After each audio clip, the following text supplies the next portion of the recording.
Welcome to High Level. My name is Axel Arzola, and today I have the pleasure of interviewing my friend Kush Shah. Hey Axel, how you doing?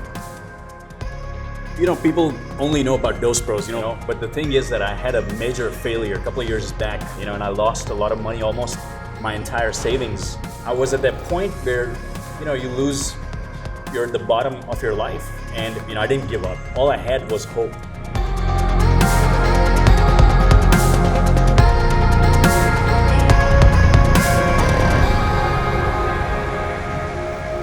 Since I started with this idea, you were one of the guys on my list for sure, because you're really young, but you're very successful.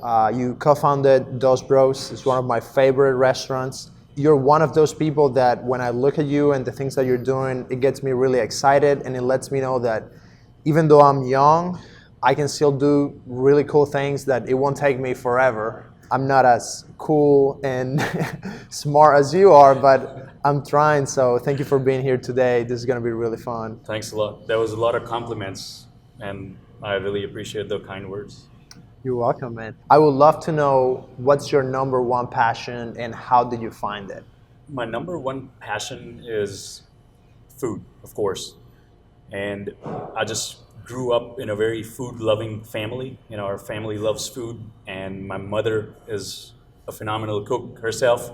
Going out to restaurants as well, growing up was a very normal thing. We'd go out 2-3 times to eat outside in a restaurant.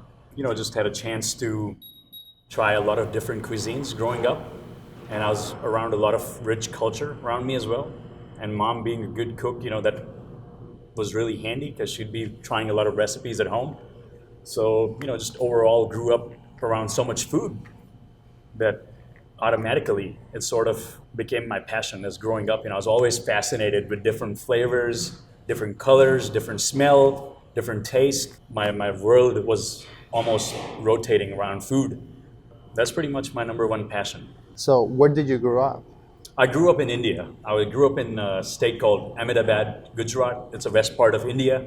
I come from a very hospitable culture. Our guest is treated as God. And that is really true even today. So if some guests were to come, they'll pretty much get a VVIP treatment at my home or even back home or, wherever. So how did you come from India, and how are you able to, in a new country, have your own restaurant concept, especially with you being Indian, Sure. creating a Mexican restaurant Right. in a southern city? How did that happen? I do look like Mexican, so 90% of the times people think I'm Hispanic. They're not able to make out that I'm from India. So I guess, this was like a very easy disguise for me owning Dos Bros, and serving Mexican food. Coming back, I came here as a student back in, a few years back. I came here to study. I came here, went to Nebraska, University of Nebraska at Kearney, and studied there for a couple of years. Then I transferred over to the East Coast. But coming to the United States, man, just had a great experience because I was 17 when I came to this country. People are so amazing and so friendly that I never felt that I was not back home. I just always felt that I was always welcomed in this country, and always felt like I was at home. And especially knowing English, and growing up speaking English was, of course, came in very handy because, of course, it is a English-speaking country, so it just made communications really easy. And I think that is pretty much the first step. If you can get communication out of the way, then you can understand the culture, and it makes your life much easier. And if you're planning to live in a country, I think language is the first barrier, that if you can get through language, you can pretty much learn anything else. So Yeah, that's huge, and I have kind of the same story. I already spoke English when I was in Cuba. Sure. And coming here, I did learn a lot in my first year because my English was horrible. Sure. And I thought that I was already good, but it does allow me to connect with a bunch of people that I would have never had a chance to be close to unless I knew the language. So that's really important. So tell me a little bit more about how do you begin with your Dos Bros being in the first restaurant. how did that happen? People only know about Dos Bros, like you. But the thing is that I had a major failure a couple of years back. I was probably at the bottom of my life in a way. If I could tell you that, that would be really putting true words. I actually tried a frozen yogurt concept named Cocoa Berry. And with Cocoa Berry, we'd invested a lot of money, me and my business partner, two of us. And it just didn't do well, and I lost a lot of money, almost my entire savings that I had saved up in the last 10 years of working and being a manager and everything. And I lost everything overnight. And from that point, I was at such a low in my life for the first time that I had lost a lot of confidence, and then, at that time, my business partner, Milan, and my family members, and everybody just supported me. My friends, my close friends as well, everyone supported me. They were like, you can't give up, you can't go back to working as, I used to be an area manager for other companies handling multiple stores, so made really good salary. So I was just thinking of maybe just going back and handling that. But these guys, my family, my friends, and just supported me a lot, and that gave me the courage to give a business another shot. And I thought that the whole country is going crazy after these burrito style concepts. And so I started researching a few of the top 4 or 5 brands, spending a lot of time, and then started designing that I'm gonna come up with an own concept of mine. It's gonna be the best of the top 3 or 4 brands. That's how Dos Bros actually happened. And since my business partner, Milan, is from Cleveland, we just saw this opportunity that Cleveland did not have any burrito stores. And we were like, this might be a great place to start this project and experiment, see how it goes. What would you say to people right now who might be watching this and they just lost big time? If there is one thing that you learned from being crushed by failure, what would be that thing that you would say to someone? Something that I'd tell is choose great friends, and I was blessed with having good family. But of course, one thing is that you don't give up. I didn't give up, and I think that's very important because I was at that point where, you're at the bottom of your life and all I had was hope. That was the only thing I had. And that just kept me going. And having really good friends and strong family is what really got me out of that and to this position today where, I have a successful brand to brag about. So tell me about your mentors. Is there anyone in specific in your life that you look up to that person and that you want to be like them, that you have learned from them? I look up to many people. I would be lying if I said that I just had one mentor, but I think I look up to a lot of people. I look up to you, and I look up to my employees. I look up to my managers. I look up to my friends. I look up to my family. I look up to people that I go to the gym at, some business guys that I have meetings with, some landlords that I'm dealing with. So I think there's something good that I pick up from different people. And to name a few of my mentors, Truett Cathy, who's the founder of Chick-fil-A. I do listen to him a lot, and I try to follow a lot of stuff that Chick-fil-A does. And I think it's a great company. They've got great success to brag about. Their customer service is phenomenal. They have a great product. Their business model is phenomenal. So I think, a lot of things, I try to incorporate things from leading brands like Panera Bread, Chipotle, Chick-fil-A. So, a lot of our food brands, that I try to bring in a lot of stuff. There's some hotel brands that inspire me as well, like Hilton, Marriott, the customer service that people have and the staff, the way they're driven. I always am curious to know what motivates them so much. Warren Buffett as well, as I like listening to him. I listen to a lot of his videos. Steve Jobs, he was a marketing genius. I really, feel like he's done a phenomenal job in terms of what has made Apple today. It's a lot of good marketing as well, backed by good product. So I feel like, there's a few out there that I really like to follow, and they do inspire me a lot. What do you think about risk and taking risks? And especially, when do you know you can go that far without losing it? It's a great question that you ask, because I saw a documentary regarding successful people, and there's three things that successful people had that I saw in documentary that they mentioned. One was that they make a lot of decisions. They don't shy away from making decisions. Number two is the speed of implementation. They implemented right away. And number three was that most of successful people wake up early in the morning. They beat the sun. And I think it brings it back to the question that you asked is, it is very important to make decisions. So if you don't make decisions, and if you just keep on thinking things in your mind, it's just an idea. It's just going to be another idea. So I think what successful people have in common is taking risks. And if you take risks, you're either going to fail, or either you're going to do really well. Or you might end up not losing anything and learning something new. And I think that's very important as a part of being a human being and the life that we live. I think it's a lot more about failures than it's about success. It's like a little kid trying to learn to walk. And you keep on trying, you fall, you keep on trying, but you don't give up. And one day, you're able to take us one step, and then you fall again. Next time you take 2 steps, and then finally you learn walking. So I think trying something and taking a risk is very similar to that process. You should not be afraid of taking risks, but at the same time, it needs to be calculated. You don't want to go to a casino, and if you have 10 grands, try and risk it all, and then see if you can make 20,000 or 30,000 or 50,000 overnight.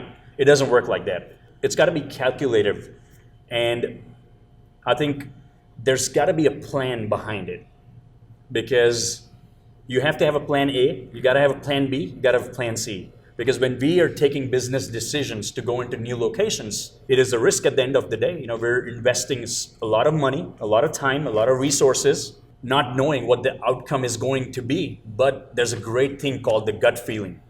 And sometimes, you got to listen to your inner self, because I think God has given us all a lot of tremendous power inside of us to know what is right and what is wrong. So I think if you listen to that, followed by a little bit of math in terms of what you're doing, having a good plan, I feel that would be the way to move forward and take risks. And you have to take risks, because without taking risks, you cannot be successful. That's really good. So my next question has to do with your routine. What's your daily routine? You mentioned before about getting up early and all that. What should a person that is looking to be really successful be doing on a day-to-day basis? I didn't say that I follow that routine. I just heard it. But I do get up early. I get up at around 8 o'clock. I get up, and I hit the gym. I'm in the gym doing my cardio, get done with that. And while hitting the gym, I'm on a few of my business calls, a few meetings that I have lined up for the day, following up, with my managers as well, just trying to know what's going on at my stores and everything. And then my day starts around 9:30. Just shower up, and 9:30 my day starts. I'm in back-to-back meetings, and at the level that I'm at, and what I do is I'm in charge of growing my brand. And so I'm in a lot of meetings with real estate agents, landlords, attorneys, a lot of recruiting, good managers. We're always looking for good people to join on board. I'm with architects. I do a lot of project management as well for our brand, dealing with marketing, and that's pretty much through it goes on through the whole day, and pretty much I think my day probably finishes around about 5-6 o'clock, and I definitely try to get good 5 to 6 hours of productive work. Though some of my meetings are over lunch, and some meetings are more connecting with people and stuff. But I still try to get about 5 to 6 hours of solid work in my entire day. And then sometimes, it's, especially this year being very hectic, because we're trying to grow. And by the end of the year, we're planning on adding 3 new stores to our feather. So it's going to be a lot of work for me, and it's very hectic. And sometimes I'm also working till late nights, till 10 o'clock, 11 o'clock, 12 o'clock, trying to work on a few store designs, selecting finishes. There's a lot that goes behind coming up with new stores and picking the right location and negotiating the lease, and it's a lot of things goes on. So that's pretty much my day. And I'm pretty heavily involved with a few sports, so I do like to physically keep active. And at nighttime, I just love watching documentaries. I love hearing to my mentors. A lot of successful business guys. Just some positive hearing when I sleep, and also in the morning when I'm in the gym. I like to hear some positive thoughts and stuff like that. So that actually encourages me and keeps my drive going every day to get more and to grow in life, and to also grow as a person, not only as business, but also grow as a person and become a better human being as well.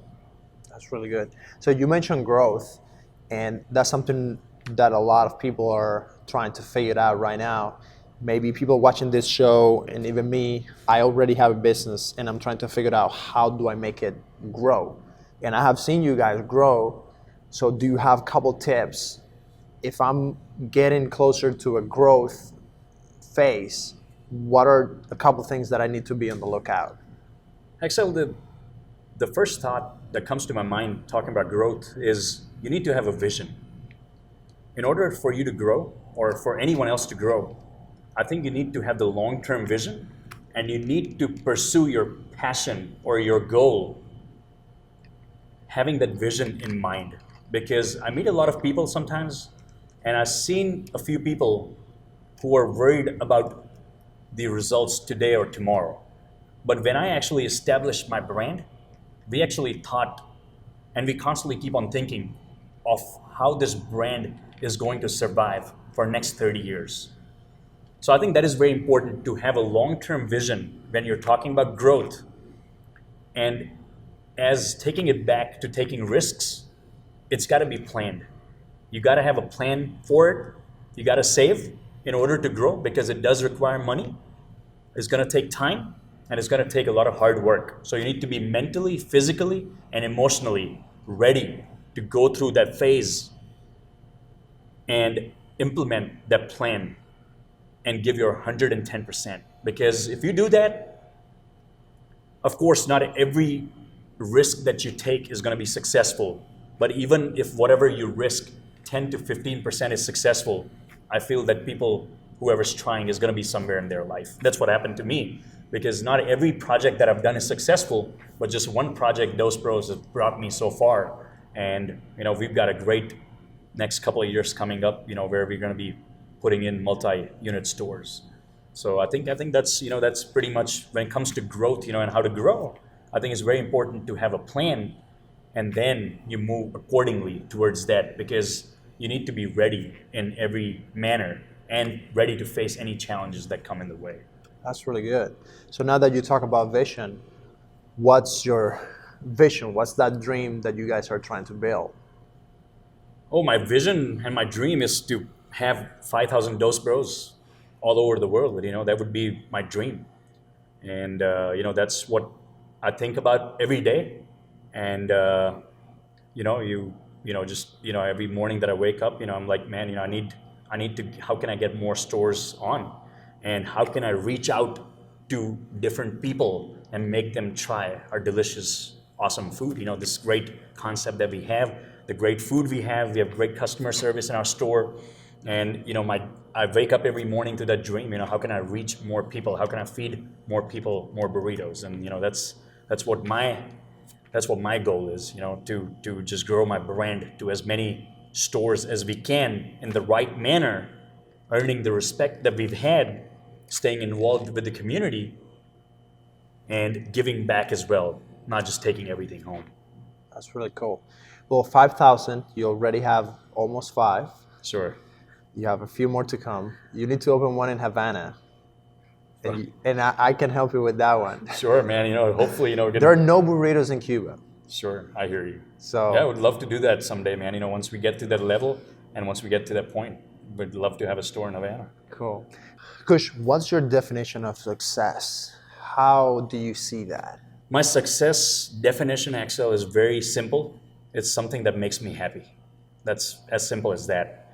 And a lot of times people get carried away, and a lot of times people look at me as being successful, or look at other people being successful if they own some expensive gadgets or expensive clothes or expensive houses. But in reality, I feel success for me is more about my inner happiness, being happy. You get to a certain point in life where you start understanding money cannot buy happiness. It's very true. Because you gotta be happy with what you're doing. If you're passionate about something that you're doing, and that's what makes you happy, I think you're successful. So tell me a little bit about what do you see in the future for yourself, separate from Dos Bros, the brand. What do you see for Kush? As growing as a person, and just with time, I find a lot of peace within helping my friends or my family out.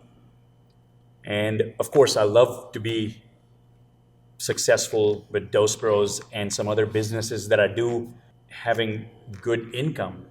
But I feel like if I could help a few people out with either the money or the knowledge, the information that I gather, I think that's what really motivates me now. 10 years back, yes, money was a big factor. Like I always dreamt about having a lot of money and being rich, and that's what success was for me.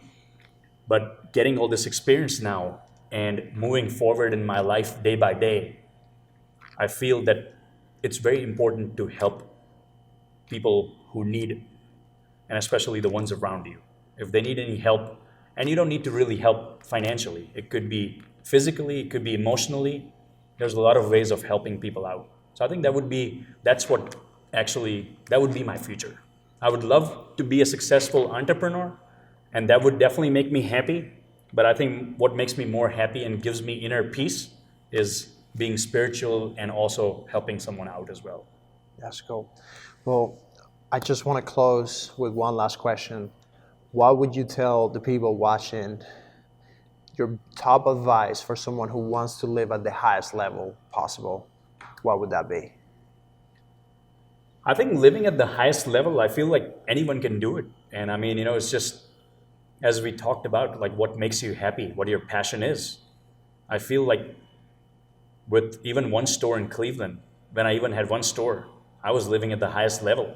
So I think it's more about convincing yourself and not thinking too much in terms of materialistic things. I feel it's more towards what you enjoy and what you have found solace with. If it's your passion or if it's some work that you do, I think that would be my 2 words on living at your highest level. I'm really happy that we got this little time here to talk. Sure. I'm really happy that we got to do it here. Absolutely, man. At the restaurant. It was a little bit chaotic in the back, Sure. but I think it was worth it because you have built this place that I love coming here, bringing my friends here and taking them to the other stores. I hope that we get to grow closer together and hopefully we get to work on stuff in the future. Absolutely, man. Pleasure is all mine. It's great to have you as a customer, and it's great to know you at a personal level and be here on your show. Thanks for inviting me. Thank you for watching. This is High Level. My name is Axel Arzola, and I hope to see you in another episode.